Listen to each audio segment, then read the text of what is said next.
Tonight we're talking Manchester Black, Jonn Jonez, Alex Danvers, Supergirl suit, and Mercy and Otis Graves are in their graves and more on this episode of Supergirl After Show, Season 4, Episode 4, Ahimsa, and I don't mean Gesundheit. You're tuned in to Afterbuzz TV, the ESPN of TV talk. Now, let the buzz begin.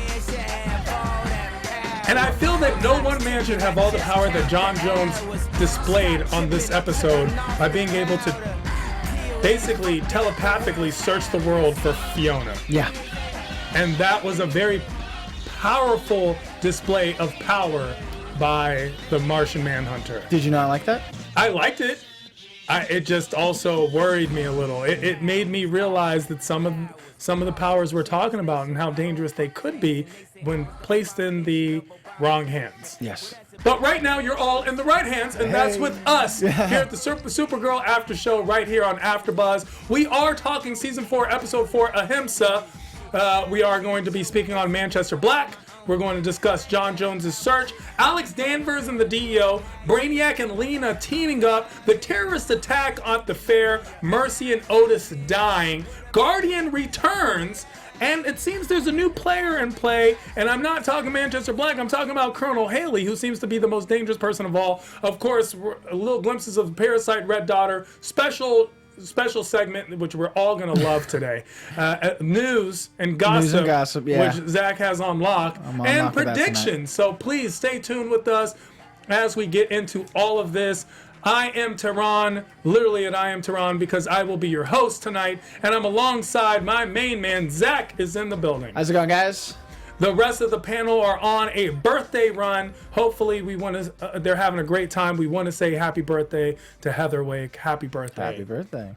So, Zach. Hey, Ron.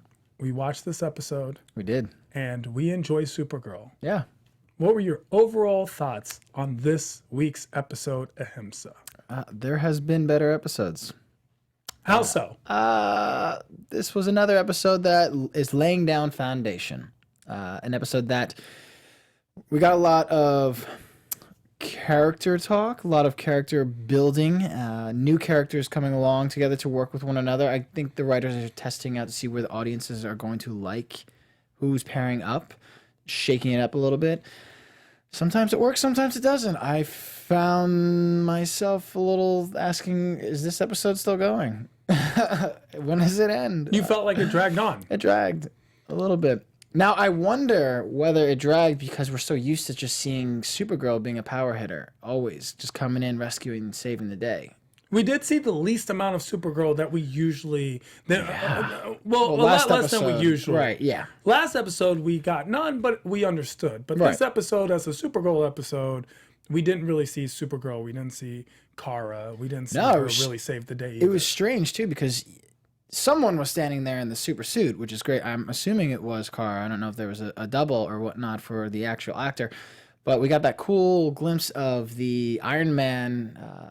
First-person POV from inside. Thank you. Yeah, I love that. I think it's so cool how most CW shows and DC, they do like a crossover in terms of what universe is real. I know they do that a lot in The Flash. They like reference things in Marvel, like Thor or Spider-Man sometimes, and they always make fun of how like it's a fake world, but they're both both fake comic worlds. So I don't know if that was like a nice little throw over to Marvel of saying like, hey, we're kind of referencing this, but saying, that's from the movies or whatnot. But it was nice. It was cool. They did a good job, a well job done on it. So that was something you liked. What did you not like about this episode? It was a pity party episode. Man, we had Brainy. We had the Guardian, James. We had Alex, John. Everyone just seems to be down on themselves. Woe is me. Transformation, which is good, but it just didn't stick with me so much. I can completely understand, and I concur with those ideas that the episode seemed to be a bit of a downer. I personally had the same experience that the episode did seem to drag on. And here's the problem. So much actually did happen in this episode. There was action. There was suspense. There was a cool new character introduced. There was a new evil person, possible evil person introduced. There was some anonymous evilness thrown in with President Baker, and yet still, I felt that this episode lacked climax. It lacked a big punch. And even though we had this payoff, so to speak, of Mercy and Otis Graves being killed, I wouldn't even say it's a payoff. It was not at all. They were killed too soon. Two of our favorite. After all of that, dealing with all of that and all the emotional roller coasters and the down and the depression and basically listening to Pearl Jam the entire episode, and it was just sad. It was rainy. It was Seattle. All of a sudden, we got the worst, which was Mercy and Otis Graves just dying in the grave. end. They're too smart. The way that the writers have written them thus far up into that last scene, they're too smart to go that way. They were. They have been along for the ride for so long in the background. How has it happened so easily? And we liked them, and we enjoyed them as the villains. Yeah. And in this episode, they seem to lose all of the charm and charisma that they've always had every episode. Well, I feel like maybe that was done intentionally so that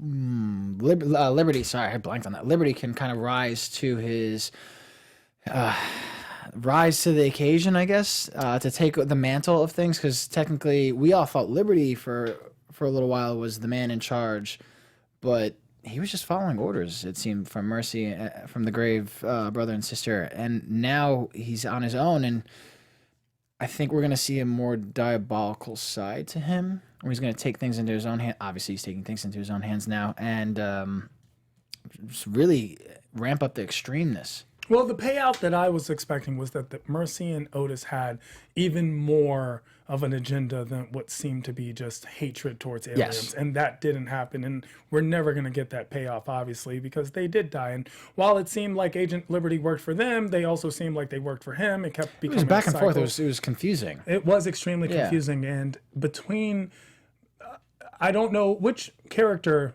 do you personally like more? Did you like the Mercy Otis dynamic or Agent Liberty, if you had to choose one to keep? I like Agent Liberty. Agent Liberty. I like his character a lot. Something about Mercy was, I think I said snake-like last week or 2 weeks ago, whenever it was, and she played very well at it if she had to pick an animal, but it was sometimes became too much. And it's not a character that, like a Lex Luthor is a character that you can just like get underneath your skin and you want to see him around.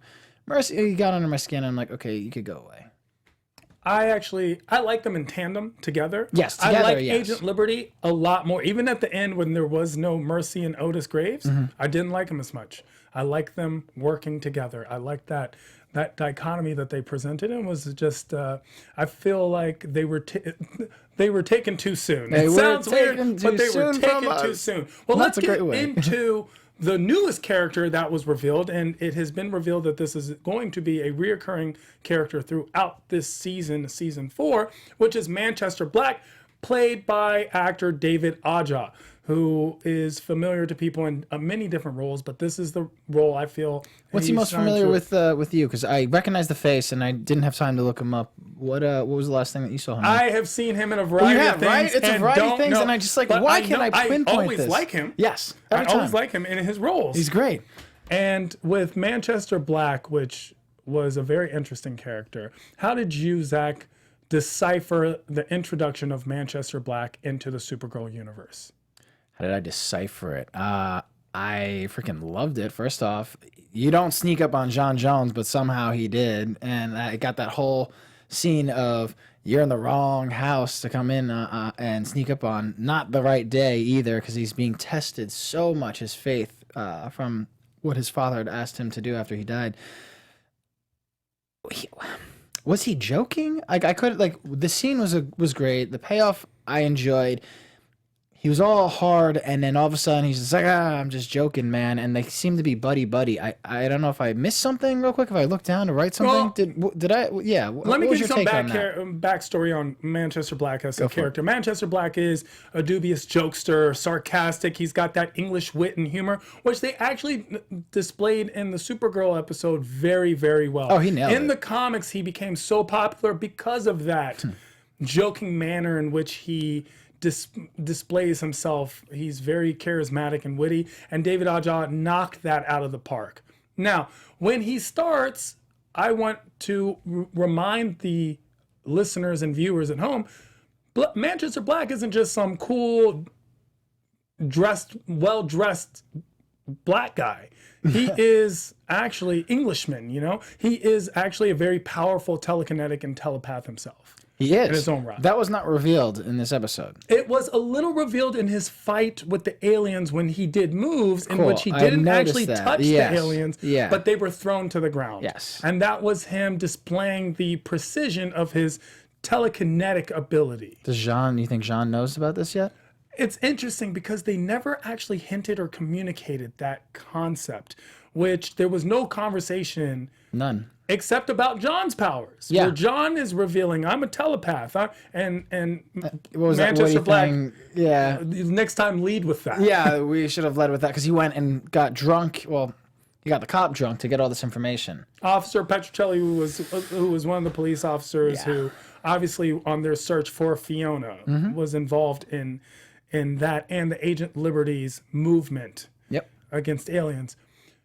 With Manchester Black, I like how you also noticed that they did not define him or his characteristic powers. Yeah. But they did a great job, I believe, of defining his character as a person. He's the only one tonight I enjoyed. We had a little bit of a pity party. We got to see the background of how him and Fiona became a couple. And I believed it. I enjoyed his story, and I could see the rugged side, being with his gang mates, playing soccer, and choosing to fight with people. And she was there to, well, how did he phrase it? Turn the switch on and off. And he's like she is his North Star to kind of ground him and center him. And guide him on the right path. Correct, yeah. And we see that Manchester self-admittedly said he was on the wrong path. Yep. At the end of the episode, we see Manchester Black purchases or comes into a ton of weapons. Guns, and he wants to buy all of them. Did you see this as a beginning or an end? In what way? For his character? For the character. The character that had... We see the anti-redemption. Yeah. A character who began with... Fiona is my muse, my inspiration, my good. Loses Fiona, of course, at the end where Fiona, he gets there in time to watch Fiona pass away. Writers do that to us all the time, and it kills me. As they search for her. Kills me.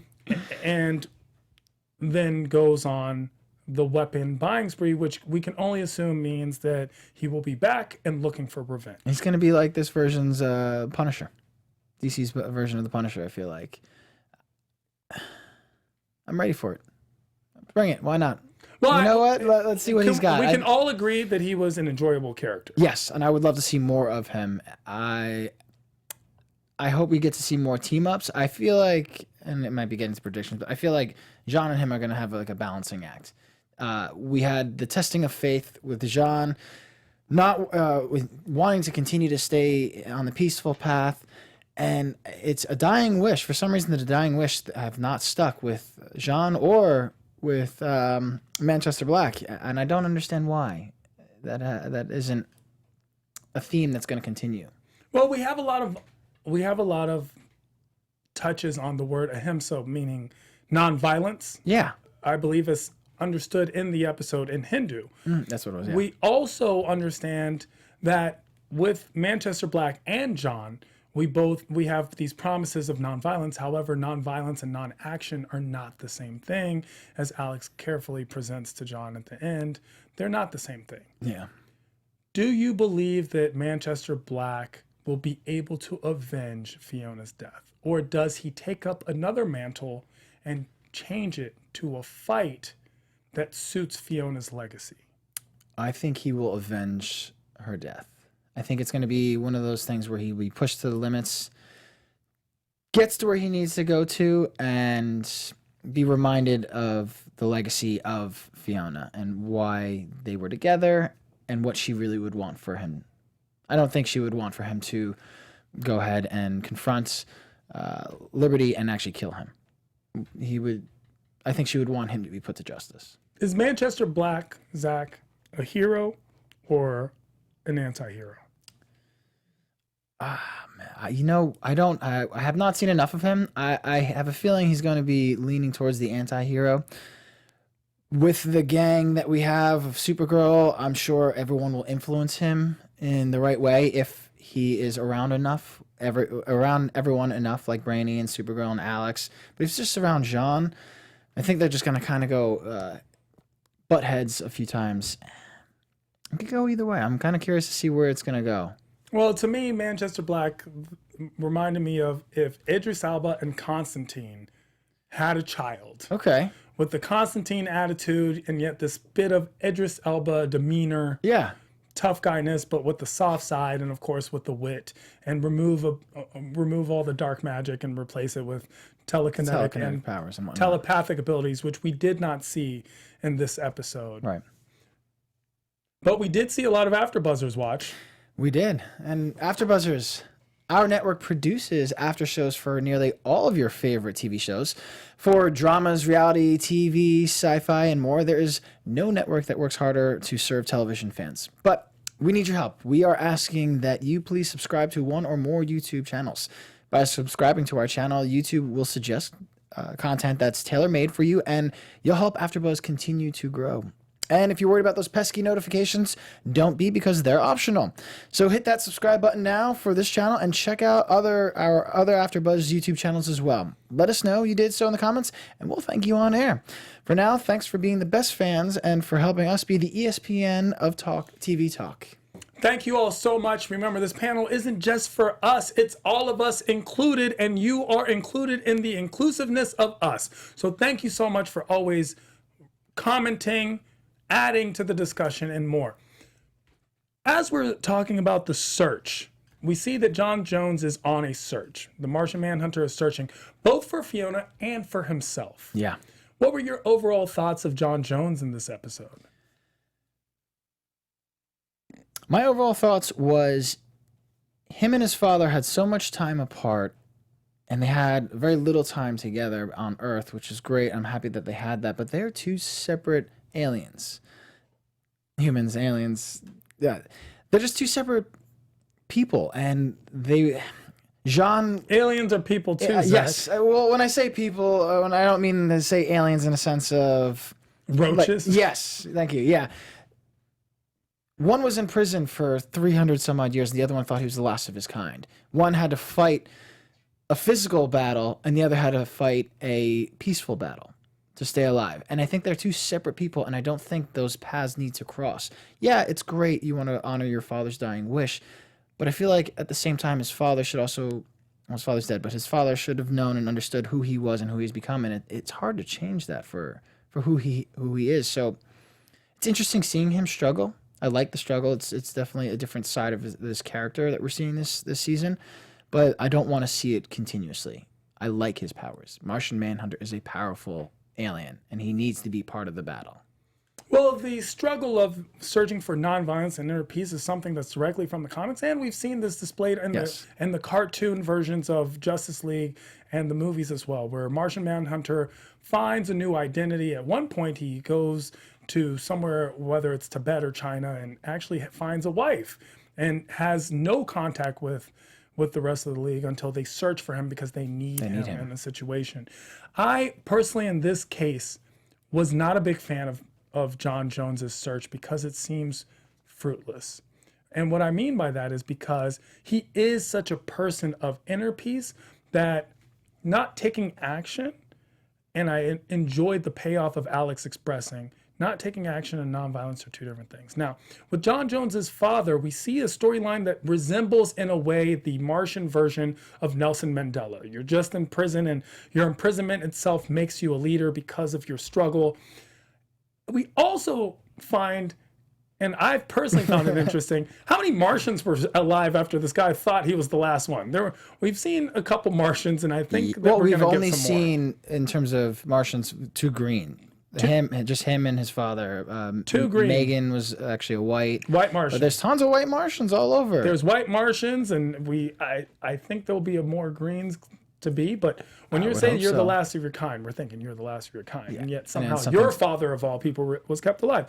But I still allowed for that storyline because I enjoyed it so much. I no longer enjoy it as much. I want to see Jonn be the strong Jonn again. See, I think what had happened is we were taking a twofold of power taken away from him. We lost him as the head of the DEO, and we also lost him as Martian Manhunter, the next best thing to Supergirl. If Supergirl can't save the day, he will. We luckily got to see that last episode where he rushed in and saved her last second, but it was a double whammy where if it was just stepping down from the DEO, I think maybe it wouldn't have affected us so much. But the fact that we no longer see him as this leading authoritative figure and also somebody who could, really hold their own in a battle, it was too much for us. It was too much for me. I don't know how the viewers felt about it. We'd love Let us to know hear in the comments below. We'd love, because I think? actually agree with you very much. That was a great way to put it. Yeah. We saw him be, in a sense, emasculated twice.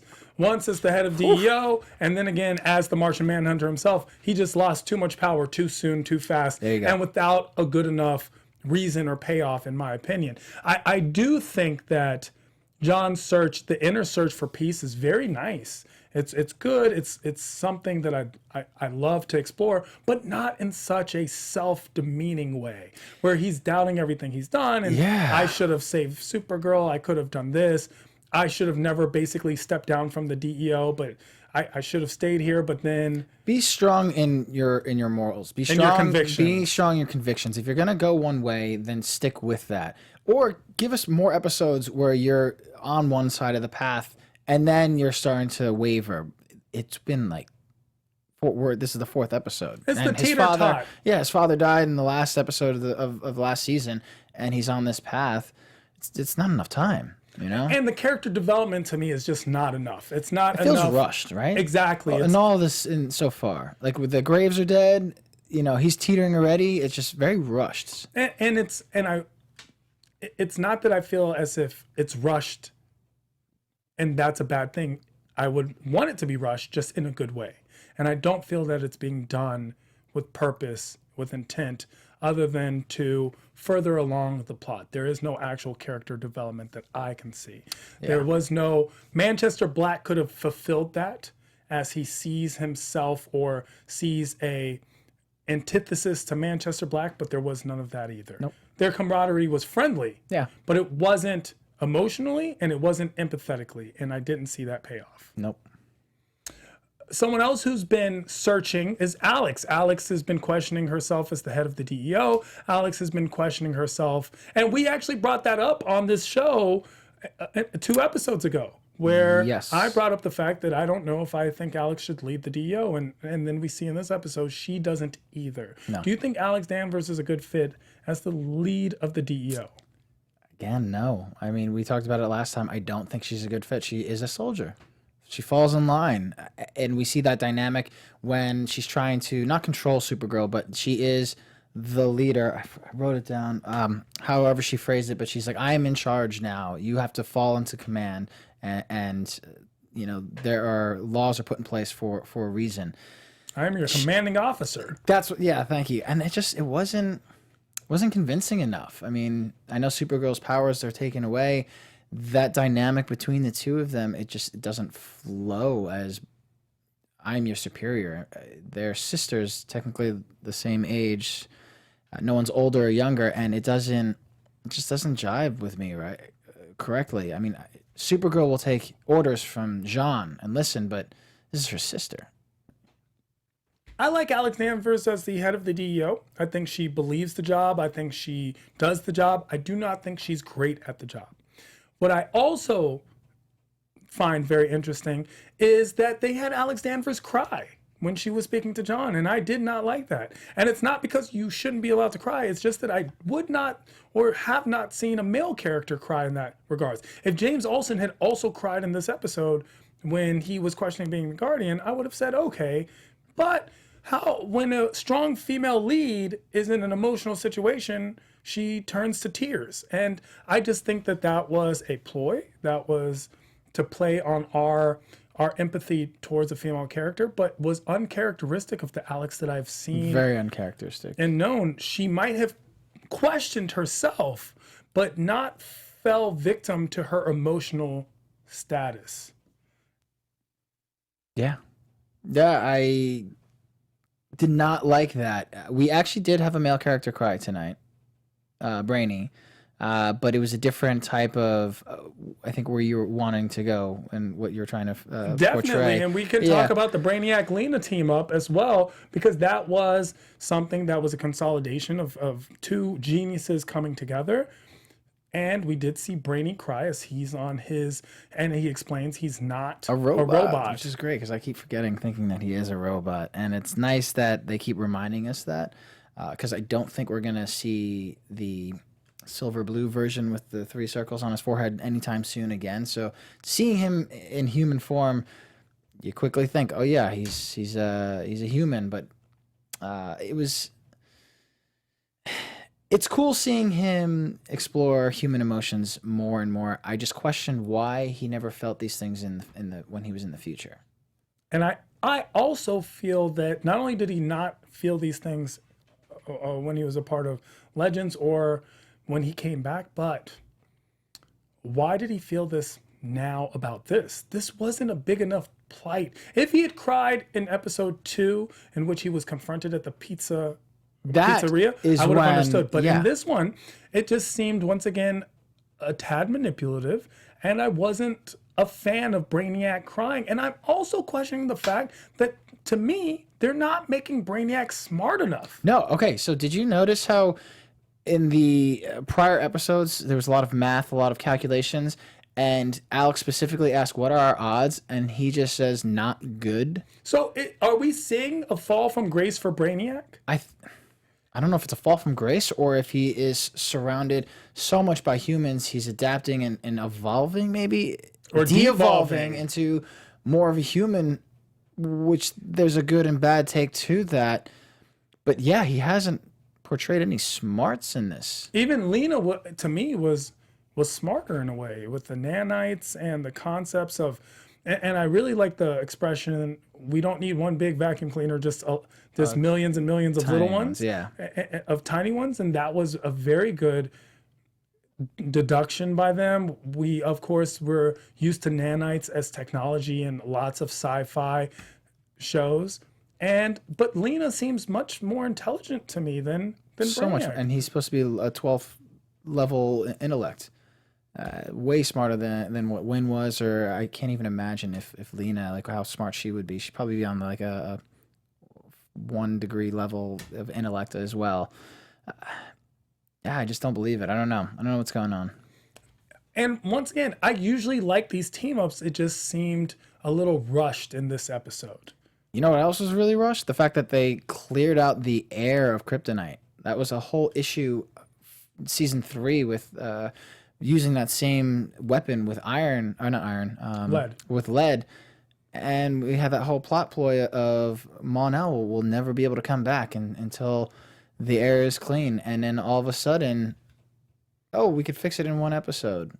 Right on time, which we're used to in TV shows. Don't get me wrong. We have an entire system of suspension of disbelief. But in this situation, it did seem to be too right an answer, too right a time. Yeah. Too quick. I want to see the super suit more. I would have loved to see Supergirl in that super suit 1 more episode, maybe. Well, the Supergirl suit, did you like the first person point of view that they displayed during the fight scene? Yes. Oh, yeah. Okay, first I was thinking like just of her face, but yeah, no, that was pretty cool. Like as if you were in the suit. It was interesting. Yeah, I felt like not Duke Nukem. What was that? Doom. The old video game on the PC, playing like going at it with the bad guys. It was cool. It was an interesting take. We got to see a lot of different type of cinematography tonight with Jonn, and then with this, I liked it. What did you think? I really liked it. Is there any chatter in the chat? Please log on to our chat. We are live as we speak. And of course, leave your comments below if you want to add on later. We're getting a lot of hate on Brainy. A lot of hate on Brainy. The chat is not happy with how the writers are writing them. Brainy cried. He's the dumbest genius ever. He is. He's not a fan of people of having him cry. So thank you for that, chat. Yeah, we are not a fan of that either. We are not. But I was a fan of the terrorist attack at the fair. And by A fan. I'm not saying, of course, I'm a fan of terrorist attacks. What I'm saying is the terrorist attack at the fair using Fiona and the parasite that they stole from at the beginning of the show, which they didn't explain very well. It was something where we were looking, should we have known what that was? And they even killed the agent that infiltrated for them to make it look real, which was diabolical. Saying they saw right through it. I thought we don't kill humans, and saying he wasn't human, he was a loose end, right? Yeah. So we're fast forward to the terrorist attack. We're using Fiona to control aliens, which was the basis of the episode, which is why they kidnapped Fiona in the first place. I thought they killed her first off. It did come off. It came off as like a knife. I'm sorry, that was a pretty big knife or sword right in the back of the. I mean, she's an alien, so maybe the physiology is a little different. I was surprised to see her still alive. I thought we were gonna have a payoff of Manchester Black seeing her dead, and they were using. I thought maybe the parasite was something to do with using her powers without her body. Yes, and thinking like, oh, we're gonna be able to save her, only to come find that she's already been has been dead for 2 episodes. But no, she was there alive. She was there alive and used her power in the terrorist attack, where they used the aliens to attack the National City Fair, which, for all intents and purposes, made it look like the aliens are creating havoc. And as they say, just what they wanted. As Mercy says, people need to be afraid, even if we have to sell it to them. Big words. That was the social commentary payoff that I'm used to. Okay. And it didn't have to get political one way or the other, but the concept of propaganda is very huge. Ooh, okay, I see where you're going with this. And I personally enjoyed that aspect of it, and I thought that was the line of the show. That did it for you, huh? It did. Okay. It did so much. It didn't stand out so much to me, but I see how it all comes together now. Well, did Mercy and Otis Grave's dying stand out to you? No, not at all. I had a double take. I was like, they just got they're dead. I was like, oh, okay, we're done with them. They were dead. They were dead so quick that we needed Agent Jensen to confirm it to Agent Liberty before we actually believed it. Yeah. I was like, no, they're not dead. They're putting them away in a cell, and they're gonna escape again like they did last time. Nope, gone. Dead, gone, bye. And that was definitely a very disappointing payoff for 2 characters who we have come to enjoy so much. So much. Did you like the Alex and John payoff of getting together and having an emotional heart-to-heart? We've seen that a lot. I like the father-daughter dynamic. Alex didn't really grow up with a father, as we saw in previous seasons. Is it getting a little old for me? Yeah, I think I have a few more episodes left until I'm ready to see. I want to see a turn of power, a turn of the balance, where Jonn is always the father figure. Now she could be a mother figure and nurture him a little bit. I would like to see something along those lines, but maybe a new pairing. I just didn't like the fact that they're both going through basically the same thing. Yeah. And they're giving each other advice. It's like, take your own advice, people. So we hear John say, trust your gut and you will soar. And then we hear Alex saying, you are exactly who your father thought you would be. And something about you're wise. Exactly. Yeah. And wisdom emanates from that's you. what it is. And it's just the back and forth of a fortune cookie going back and forth. I really love their father-daughter dynamic. I love that. I love that Jonn Jonez is their father figure and cares about them, even though he has his walls up and it's so hard for him, especially after the loss of his own family, to care about anyone. But he thinks of Alex and Kara as his family, as his daughters, and he loves them, and he took that promise so seriously that he's basically devoted his entire life to it. Yeah. Which is maybe why there's a conflict with the nonviolent thing, the dropping out of the DEO thing, even though thankfully John learns that there's other ways to help other than just being in the DEO. Yeah. And that was in part thanks to Manchester Black. Another person who's learning if there's another way to help and finding out there's not is, of course, James Olsen. The Guardian returns. But did he return? We only got to see some images, news clips of him. I don't know. That was another non-payoff for me. Another interaction with Naya and him, and again being fed things that we already know, kind of reminding the audience of, oh, don't go out because you're going to get in trouble. I don't know. It didn't work for me. And the Guardian, it was almost too quick to be like, he's not being charged. Yeah. His lawyer said he's fine. Yeah.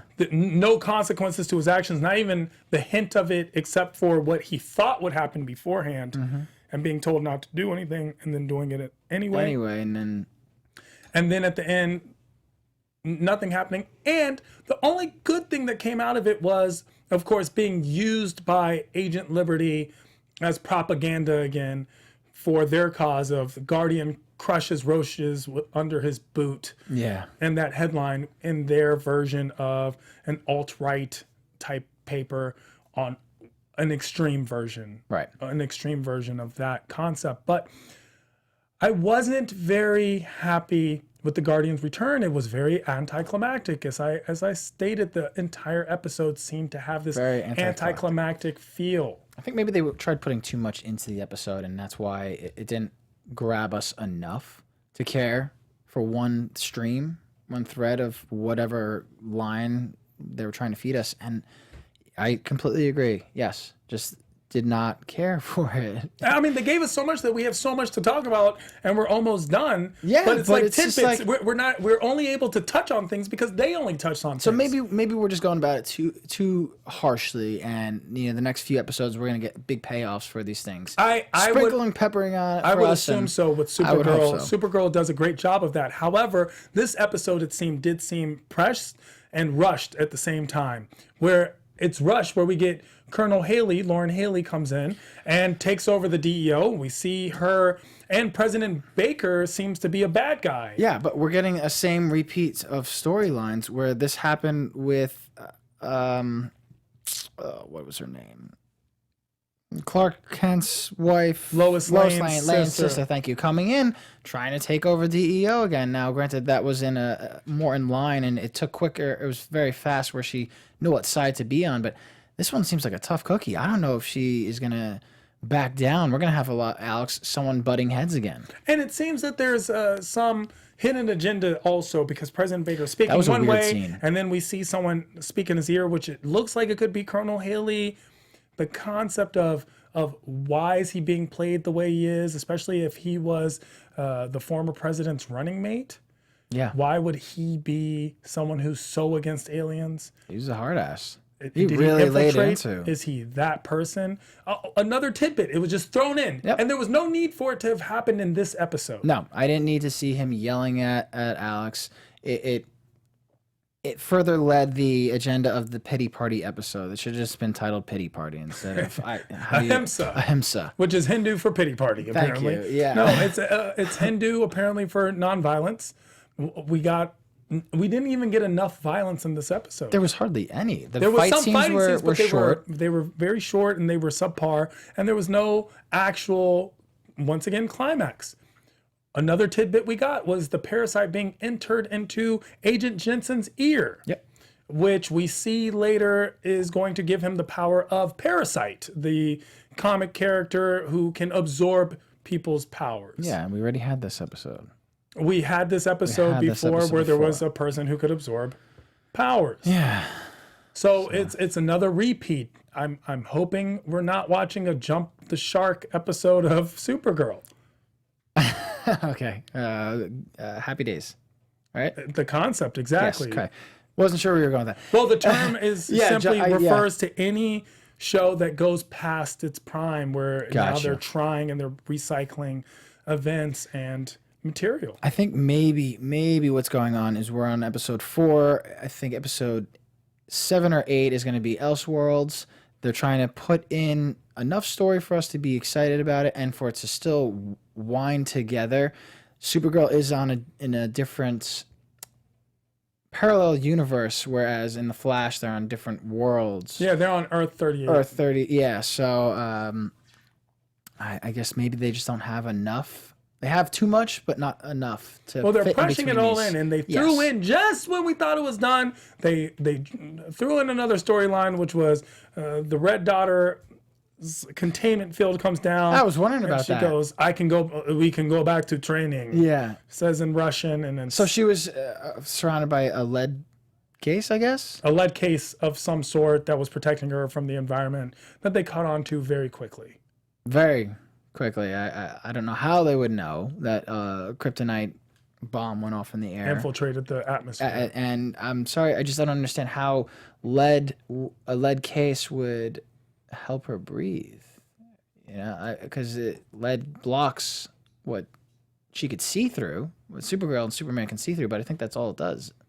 Blocks the radiation from kryptonite, I think. So, fact check me on that one. It does block the radiation from kryptonite. Yeah, but if it's in the show, but it's where is their new oxygen coming from? Maybe they had some type of oxygen chamber installed. We don't know because once again, we didn't get enough facts. We only got tidbits. Yes, and it's funny because they play it fast and loose in the comic books. Sometimes Superman doesn't need to breathe. He does not. He's an alien being that does not require oxygen. They say he's more akin to a plant, and that's how he absorbs the sun, and that's where he gets his energy from. In this, apparently, they do need to breathe. They can't breathe. They can't survive underwater. She can't survive in outer space. Yet Superman is always off-world, you know, and never around, which is nice writing because he could just easily come in and save the day anytime. I feel like they have to choose. Like, can she breathe oxygen? Does she need it? What is it? Beginning of the episode, that's something she needed. And I'm waiting for the payout of Supergirl being more powerful than Superman, which is... We saw that once already. And we're waiting for that again. Yeah. So that's another one. Let's go straight into our special segment. You didn't even fill me in. The special segment is, of course, choosing a scene. We're doing that again. Cool. That expresses or explains a characteristic that you might have. Sure, definitely. I feel like oftentimes I am a little bit of a jokester. I wasn't aware that Manchester Black's character is of the jokester kind of vein. When he came in as a hard ass, I was like, "Oh, this is gonna be a cool fight," and then just flipped the coin and was like, "Hey, I'm just joking." Sometimes I find myself to try and be like that. I have a lot of weird dad jokes, and I'm not even a dad. So I would say that the scene when he comes in acting all tough and then, "Hey, but we're friends, we're joking," you know, it's a good time. Well, my scene, that's a great scene. That's a great scene. My scene is going to be the scene where Supergirl, not once but twice, basically defies an order. Ooh. Once from her own sister, and then the second time with her sister against the president, which leads to Colonel Haley entering. That's a good scene. But I can find myself rebelling against orders because, as Alex said, as John says, trust your gut and you will soar. And I always think that that's the case. Clearly, it's not. Do we have any news? Yeah, we have some news and gossip, and we touched on it a little bit. There we go. Touched on a little bit on it. We are getting closer and closer to the big crossover elsewhere. We have a nice picture. If you want to guys take a look at the scene, EW is revealing the first official look at LaMonica Garrett's multi-universe observer, Mar Novu, also known as the Monitor. Interesting. Yeah, this is going to be exciting. If you take a look at the picture, there's he's holding this big book in it. We have some other photos a little bit later that will reference Superman with this book, which also references Speed Force language from The Flash. I love this cross. Yeah, it's like a one within one within one. It's going to be exciting, guys. You know, in the comics, the Monitor, he has played a role in several DC multiverse remaking continuity changes events created by Marv Wolfman and George Perez for Crisis of Infinite Earths. He is charged with watching over all these multiverses and kind of making things like he was a watcher of some sort. So like you can see the parallel. It's interesting how they always have these parallels. Yes. Well, he has a dark counterpart as well called the Anti-Monitor, and this is going to be something amazing.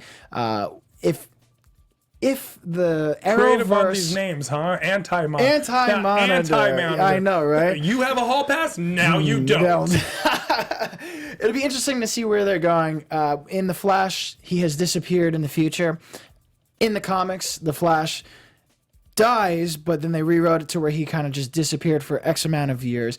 It's looking like we are going to get Crisis on of Infinite Earths, which is going to be an amazing payoff. Hopefully, all these stories will last long enough. I know Arrow is in season 7 or 7, I think it is. I'm thinking I think it's 7. 7. We Flash just is finished in 5. season 6 going there you to go. 7. Yeah, Flash is is in in 5. This is We're in 4. We got a lot, guys. If we could get 10 seasons at everything, we could see an awesome remake of what the Infinite and Crisis Earths. We want Crisis at on least 10 Infinite seasons, Earths. CW. We would love that. Yeah, so that's what we have to look forward to. If you take a look at some of these other photos, there's that book yet again. What is Superman doing with that book? We won't know until Elseworlds comes out in, I think, probably about a month's time from now. At least they kept the same Superman. They did keep the same Superman, and we get to see him in his black Superman suit. What do you think of that? Because, DC did not do that for Justice League. I like the black took that Superman away. suit. You do? It's very cool. It's very fitting. It does. Especially this guy seems a little darker in a way. Yeah. This seems a little more intense than Superman. Yeah, even when he's nice. Even when he's nice. Well, I think they're going to go the route of kind of not knowing who he is, what's going on, and it's kind of why you see people attacking him, and he's got Barry in a chokehold here. Well, there we go. I'm excited for this. What else do we have? That's it. That's it for the news. It was pretty exciting getting to see the showing of the Monitor, and he's pretty right on par with the comic books. They just pulled him right out of it. They did a great job on this one. Well, that's great. Hopefully we get that big payout we've been waiting for. Yes. We didn't get one with this episode, but I am predicting that we get some in the future. Let's go right into predictions. Let's do it. For AfterBuzz TV predictions. Zach, predictions. I think we got our new story arc coming, finally. Unfortunately, the Graves are dead, so I think we're going to be focusing more on, can we call her Red Sun yet? I don't know. The Russian Supergirl? Who knows? We don't have a name for her yet. But I think we're going to have a nice battle coming up soon. Between the Supergirl and the red daughter, red sun, Yes, something. Yeah, it's going to be great. That's my prediction. I think that we're going to see an Agent Liberty go a little too far. Parasite bringing out the Jonn Jonez that we need. Oh, yes. And I think that we will get a redemption for Agent Liberty by the end of this season. You think so? I think he's maybe a mid-season kind of guy. Ooh. Yeah, I don't think he's a full story arc. Full story arc. Okay, so by the end of this story arc, yes, mid-season. It feels like he's coming to a close. He is coming to a close because we do need to have some space for red daughter, red sun, red Supergirl. I'm sure we'll get it coined soon. Well, hopefully we will because we need some payoffs, CW. Yes. Thank you so much for watching each and every week. Zach, where can people find you if you want to be found? Guys, you can find me all across social media at Zach with a CH Silverman 2. And we are not on Flash this Tuesday. It's voting day. Go out and vote. But you can check us out next week, following week afterwards. You're so Hollywood telling everyone to I'm vote. sorry, but make sure you guys have vote. And if you're going to take any votes on AfterBuzz, make sure you vote for me at I Am Tehran, literally at I Am Tehran, IAMTEHRAN, all across the board. Check me out on a variety on AfterBuzz shows and at the Laugh Factory every Monday and Thursday at 10 p.m. Come laugh with me and cry with me on this show. We are the Supergirl After Show right here on AfterBuzz. Thank you for tuning in each and every week. Comment below. I'm sure we will read your comments loud and live next week, and I comment back. So, waiting to hear from you. Thank you again. We'll see you next week. Our founder, Kevin Undergaro, Phil Svitek, and me, Maria Menounos, would like to thank you for tuning in to AfterBuzz TV. Remember, we're not just the first, we're the biggest in the world, and we're the only destination for all your favorite TV shows. Whatever you crave, we've got it. So go to AfterBuzzTV.com and check out our lineup.